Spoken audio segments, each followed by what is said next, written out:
Hey everyone, it's Karthik with MoneyVest. So in this video, we're going to be talking about the upcoming week. I'll give you guys an update on the Magnificent 7 stocks here and also provide you with a spreadsheet on earnings volatility. So this is a spreadsheet that you can download from our Patreon. It doesn't matter whether you're a paid or a free member. All you have to do is simply sign up for free and you can download the spreadsheet so that it's going to help you in next week's earnings because a lot of companies are reporting their numbers next week. Also, we do have Jerome Powell's speech, FOMC meeting, as well as the Unemployment Friday.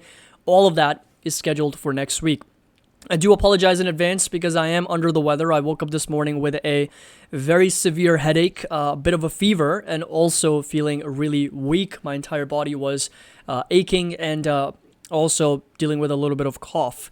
So not doing super well. My head hurts like crazy, but I still wanted to record a couple updates for you because next week is going to be very, very important. So hope you all enjoy it. All I'm asking in return is that you drop a like and subscribe to the channel as well. I would really, really appreciate that. And links to our Discord and Patreon is going to be down below. There is a 51% discount available until the end of this month. Just a few more days left. And you can access my most recent members-only video going over 37 stocks and ETF, my entire shopping list, including my buy targets as well. So this includes my light buys, heavy buys, no-brainer buy targets, including the fair values as well. So this has been very useful because the last time I did this video was back on April 19th, quite literally one of the lows for the Nasdaq and the S&P, and since then we have rallied 15 to 20%. And the fact that we're selling off once again, this video is more important now more than ever. So links gonna be down below for you to join and of course take advantage of that. So this right here is the earnings calendar. So this is our MoneyVest platform. Again, you can access this. You can sign up if you join our Patreon. So this right here is going to be for Monday, July 29th, Tuesday, July 30th, Wednesday, July 31st, Thursday, August 1st, and Friday, August 2nd. The main days are going to be 30th, 31st, and August 1st. Those 3 days are going to be very, very important because we've got companies like Microsoft reporting after the markets close on July 30th, along with Advanced Micro Devices.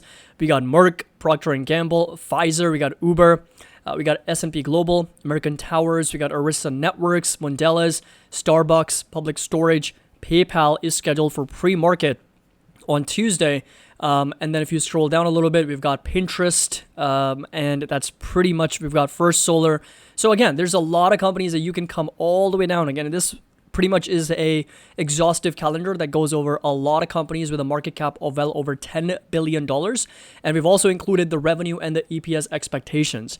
So some of the key companies reporting, of course, McDonald's on Monday, pre-market. Then we've also got ON Semiconductor. So if you click on this, it'll take you to that company's stock page. And this right here is going to be ON Semiconductor, also reporting on Monday, pre-market. Then, of course, if you come over to Tuesday, we already went over Microsoft, Procter & Gamble, AMD, Uber, Pfizer, PayPal, and some of those expectations are going to be right there. So PayPal just shy of $8 billion with about $1 in earnings per share. Microsoft expected at $65.6 billion with just under $3 in earnings per share. AMD at 68 cents in earnings per share with a revenue expectations of just shy of $6 billion. And Uber at over $10.7 billion with EPS at just over 32 cents per share for the company as well. Wednesday, July 31st, we've got MasterCard and then, of course, Meta reporting after the bell. Got Qualcomm, we got Alibaba, Boeing, AT&T, T-Mobile. We got Lam Research, we got ADP. Then we've got Altria, Aflac, AIG. Some of those companies, again, you scroll down a little bit further to take a look at all the companies eBay is reporting.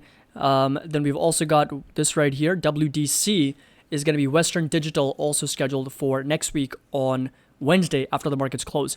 Thursday, August 1st, we got Apple, Amazon, Intel, Vertex Pharmaceuticals, some of the big names there, Regeneron. Then we've also got, let's see, scroll down a little bit, and we've got Coinbase, we got Monster Beverages, and Atlassian, so that's going to be Team, is going to be the ticker symbol. Got DoorDash reporting, Square is reporting. Then we've got MicroStrategy also reporting, so all of that's going to be available for you. But Exxon, Chevron also scheduled for Friday pre-market. Now coming over to the economic calendar, and let's just dive right into that. But before we get there, I do want to mention that this right here is the earnings volatility for the Magnificent 7. So Tesla has already reported. Google, I believe, has already reported. So we did see Google also selling off after the earnings came out. But then, of course, going into Next week, we've got companies like Apple, Amazon, Microsoft, and Meta. So those four are going to be reporting next week, and Nvidia is a little bit further out. So coming back over to the earnings calendar, if you come over to last week, you'll notice that Google already reported. These are all non-GAAP numbers, and the color codes are essentially green for beating expectations and red for missing expectations. And these are all companies that have already reported, so that's why they're color coded. And for next week, these are all in gray because these are all estimates at the moment. So this spreadsheet is going to be available for everyone to download for free. All you have to do is just join our Patreon. And what this essentially shows you is every single stock's volatility going back as far as 8 quarters or 2 years. And when it comes to Apple, we're looking at a 75% probability that the stock price is going to go higher by a median gain of just under 3% and an average gain of over 2.5%. Amazon, a 62.5% probability that it's going to go higher with a median gain of 4.5%, average of over 2%, and 4 out of 4 earnings last 4 quarters, the stock price has gone up by an average of over 6%. So it has had a 100% record in the last 4 quarters by an average of 6% increase to the upside. Meta Platforms is a bit of a coin flip, so 50% probability whether it's going to go higher or lower, and the median gain is really, really low. And last earnings, the stock was down over 10.5%.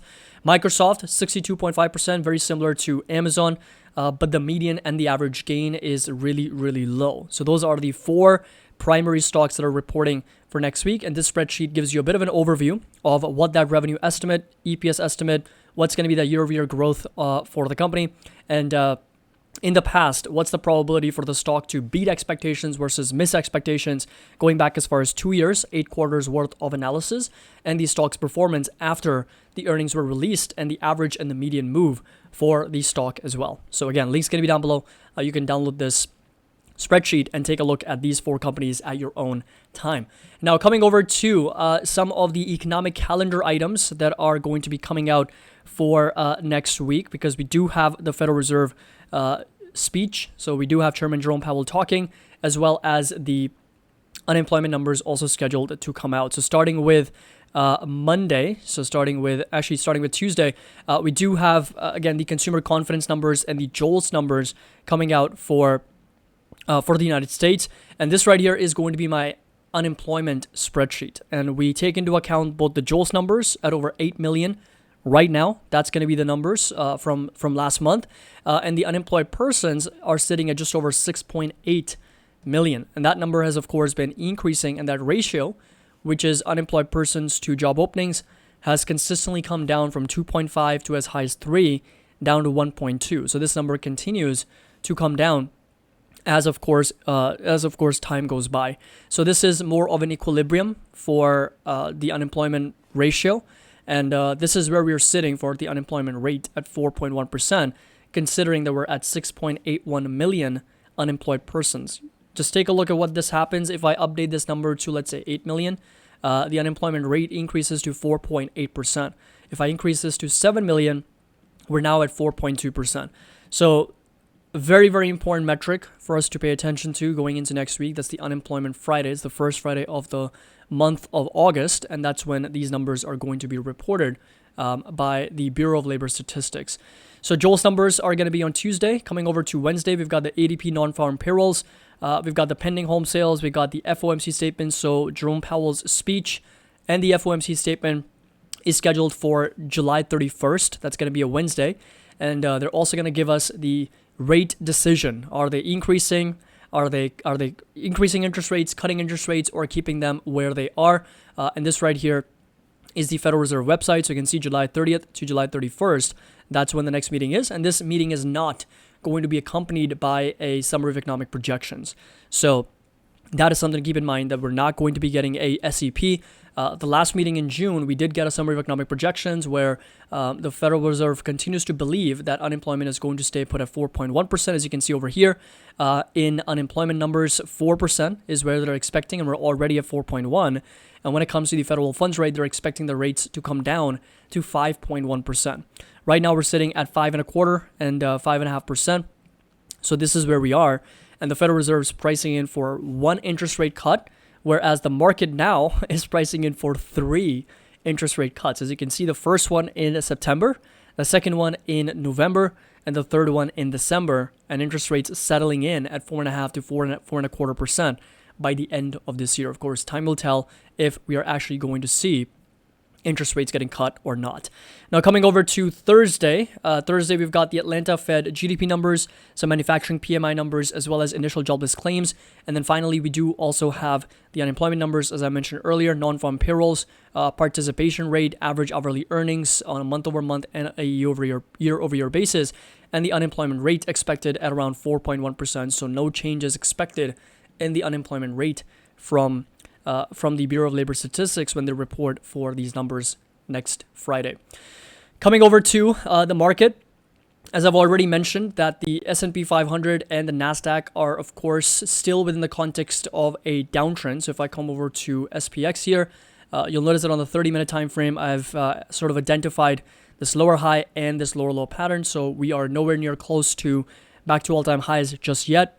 And we're still trading in this weakness of this lower high and lower low pattern. So I think it's really important for us to understand that until we get a breakout above 5,500 or 5,585, I think the likelihood of us trading back up to all-time highs is still low because we're not out of the woods yet. And this right here is the continuous downtrending channel. Same thing is true for QQQs. As you can see, the lower highs and the lower lows. We did get a little bit of a bounce back higher on Friday, so up over 1%. But the most important resistance and a target that it needs to break out of in order for us to shift from this lower high and lower low pattern is going to be 485. So this right here is going to be that level to watch. In case we get a breakout above this, then I can be more confident that, okay, we're actually starting to see a bit of a shift in the overall trend for the NASDAQ. So that's going to be available here. QQQs and S&P still within the context of a downtrend, and volatility, of course, selling off quite aggressively on Friday, down over 11%, trading just down to 16. Keeping a close eye on this, and the MoneyVest Index did bounce back higher as the volatility came down and the markets rebounded. So we're bouncing back higher from its lows of 3.5 back to over 3.69. So we haven't really seen a very significant pullback or a correction just yet, as the MoneyVest Index is really just bouncing off of that neutral zone of 3.5. The moment it gets down to 3 or 2.4 or 2 is when the buying opportunities will be significantly better. The risk reward is going to be far more favorable, and I'm going to be deploying cash a lot more aggressively. So keep in mind that this is very, very important for our analysis and for our decision making, and even from a trade perspective as well. A very important index to keep track of. And this is eventually going to make its way over to the MoneyVest platform as well. So hope you all enjoy this video. Again, this entire spreadsheet is going to be available for you to download from our Patreon. Link's going to be down below if you are interested in taking advantage of that. Join, 51% discount available until the end of this month. And I'll be doing a full technical analysis on the Magnificent 7 leading up to next week in another video. As always, happy investing. I'll see you all in the next video.